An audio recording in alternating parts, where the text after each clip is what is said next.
Good morning, guys. Welcome back to Stinson Farms. Hey, today is July the 17th. It's Wednesday, and we're up to farm this morning. Just got a good rain last night. I've been walking over the corn, and I'm soaking wet. Going out there and walk through the corn a little bit. I think we got, from what I've been hearing, about 3 inches or a little more possibly. But it really rained. It's muddy. Corn was really needing it. Well, beans, everything. Crop was needing rain. But the corn's been twisting up a little bit in this heat, but it got some water last night, so it should be good. Got a few things going on today. I don't know, back in early spring, I put out a video entitled Things Coming Up for 2024. And we talked about some of the changes we'd made, and we talked about some of the stuff we was going to be doing differently. And we had bought another grain truck, got a semi and a hopper bottom. Just things going on different. Got a new tractor this year, and we're doing things a little different than what you've been seeing on the channel. You'll see some changes coming up. But I told you there was one thing that was going to be a big change for me this year, and I didn't mention what it was. I said I'd tell y'all later on. And whether you watch that video, whether you remember or not, it doesn't matter. But the thing is, today is Wednesday. A week ago yesterday, I was officially retired. So I retired from my public job, and gonna be here on the farm full time. I got some other projects I'll be working on, but that was a big change for me. I've worked 38 years in the public sector, and worked in maintenance for all those years, and it feels good. And at the same time, I'm a little lost yet, but I think I'll hit my stride here soon. But that's what we're going to be doing. We're going to be focusing on the farm. I've got some other projects you'll see coming up that I'll share on the channel that I'm going to be doing. And when I say projects, you know, some of it is things to make money. Other things are just that. They're projects. I've got 3 old tractors. Got a 520 John Deere, a 52 model 8N Ford, and an old International 140 that I want to get redone and get them back in good condition. The 520 you've seen recently, it is running, it does run, but it needs some work. It's got some leaks on it. The PTO doesn't work. I put a new clutch in it, and I can use it, but it's not right. So I've got a lot of work to do to it, and I want to get it in the shop and get it cleaned up and get it painted. I want to do the same with the 8N. The 8N does run. It just needs some very minor mechanical work, but the rest of it will be cosmetic. The 140 is a little of both. A lot of cosmetic, but it needs some work as well, particularly on the hydraulics on it. But we're going to be doing that in the future coming up. Maybe not sometime real soon, but maybe getting into the winter, late fall, winter months, we'll be doing some of that. But that's it. That's what I was going to tell you. I have retired, and now full-time farming. You can see the beans out there behind the truck. Crop's doing really good. Just out in the, like I said, I was just out in the corn this morning. Corn was planted on the 15th of June that I was in, and it was hitting me up underneath my arms. We put some nitrogen on it around the B6 stage, and it really jumped. I mean, it really jumped, and this rain's going to really help it. But for this morning, I got a project going on, something that I broke last year. And if you watched the videos last year when we were shelling corn, there come a time when I just left the auger out on the combine all the time. And that was because it didn't work. It didn't go in and out. And I'll show you here real quick. I don't know what all the problems is, but if you can see where this tape is around this thing, well, I ran into the grain cart with the auger, and of course tore the bottom out of the auger, tore a big old hole in it, and got my hydraulic cylinder that runs it in and out. I got that disconnected because it doesn't work. I blowed something hydraulically. I don't know if I messed the cylinder up or something else, but something let loose, and I've got to figure all that out. But this morning, we're going to pull this auger off, and I'm going to get it home and cut this section of it right here out. And we're going to cut this out, straighten it up, get it all back good. It's hitting right here the best I could get it to get by. It's still rubbing real hard because all this has been in. But right there's a hole right there, if you can see it. But we'll get all that straightened out. And I've got a bearing out here that's in bad shape. It's not completely out, but it's not good. So we'll replace that bearing while we got it off.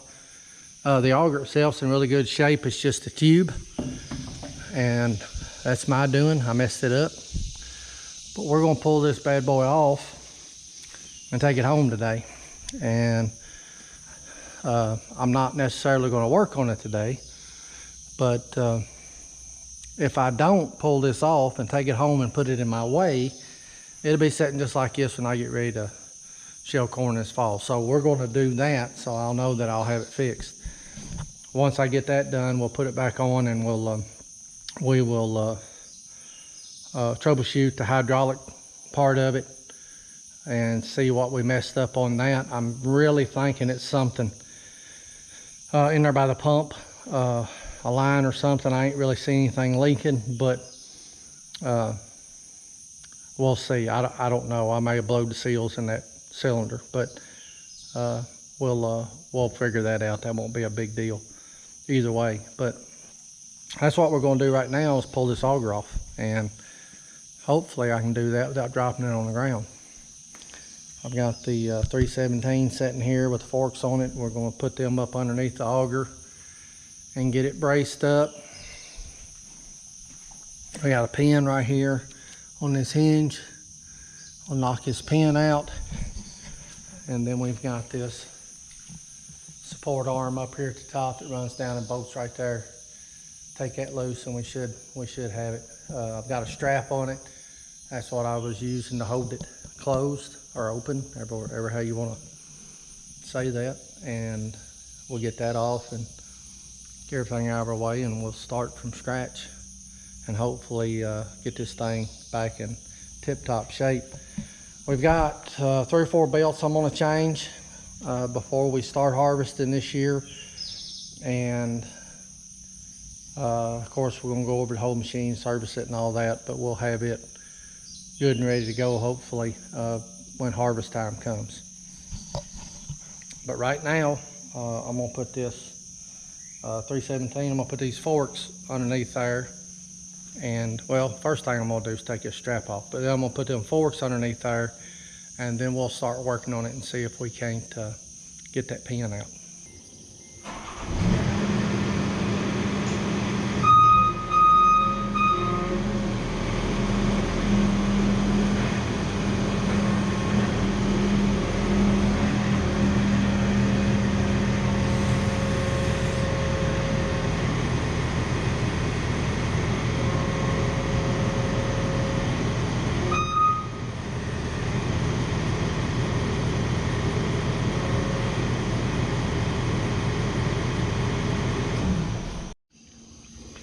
I know this is kind of dark.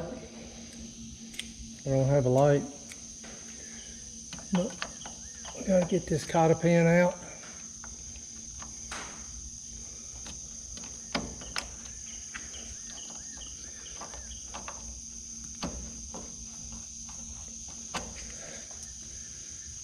And we will see if this hinge pin will come out. so far it's moving really good.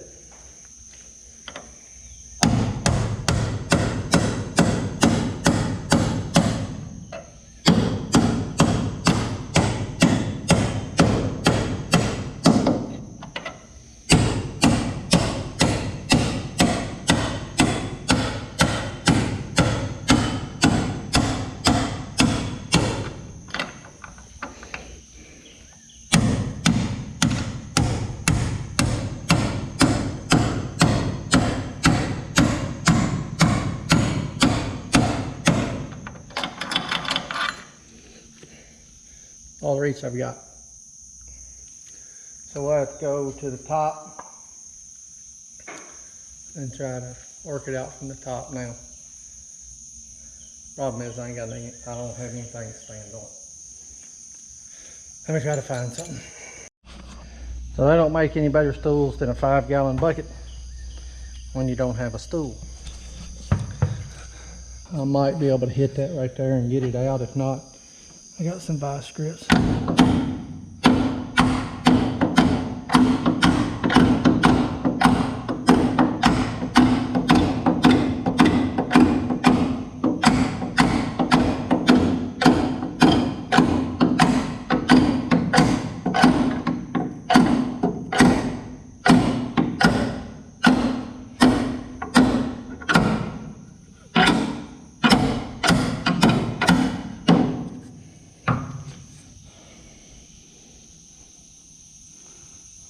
You gotta be really close.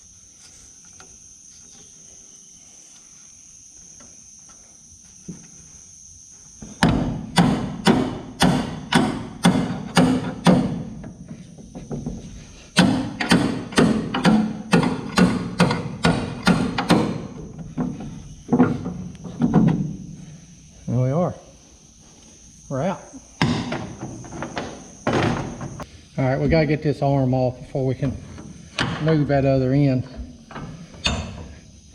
Everything's holding it together, so we're gonna pull this arm off real quick and see if we can get this thing to slide apart.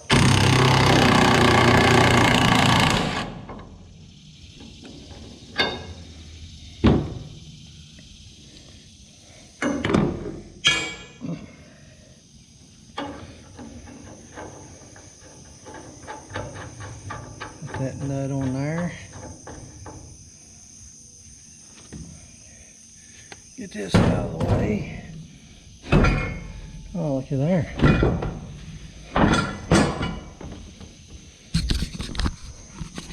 All right, she is free.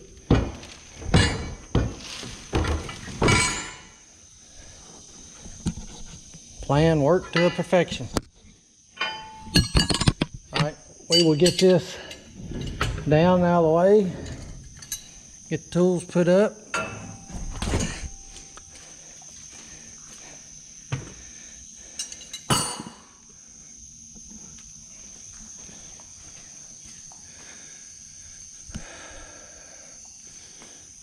And she came right off just like nobody's business. That's good. But I'm gonna leave this on the skid steer. I'm gonna go home and get the other truck and the trailer because I'm gonna take his skid steer home and I'll haul this auger home. At the same time, I'm not gonna try to haul it on the back of my truck, but we'll get it laid down, get over here out of the way, and we'll get her home here in a minute.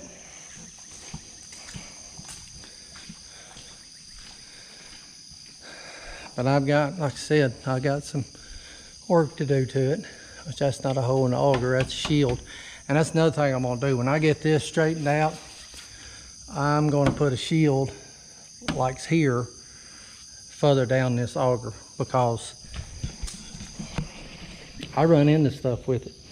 If it's not the top of the hopper bottom or grain truck, it's the grain cart, because my depth perception is horrible and I hit things a lot. So that's what we're gonna do. Well guys, thank you. that's just the video for this morning. Nothing big. I just wanted to tell y'all the news that I am retired. I'm now a full-time farmer, among other things, part-time babysitter with grandkids, and some other projects coming up. But that's what we're doing, and hope you enjoyed this. And this wasn't no big deal, but a little mechanic work this morning, tearing things apart. It's always a lot easier than putting them back together. But I will make a video of repairing this auger, and we'll look at that as we go. I was going to cut the whole half of the bottom tube off and have it replaced. This tube, I can buy this tube, the whole tube new, but it's like $1,200. It's the cheapest I found it. And I've just got about an 18-inch section here. I'm pretty sure I'll take a grinding disc, cut that out, take that section off, redo it, weld it up, get it all, you know, back in the correct angle and curve, and weld it back on, and I think we'll be fine. And put a shield on it to protect against my stupidity. But anyway, that's what we're going to do. Guys, thank you for watching. Thank you for hanging out. And as always, we'll see you next time.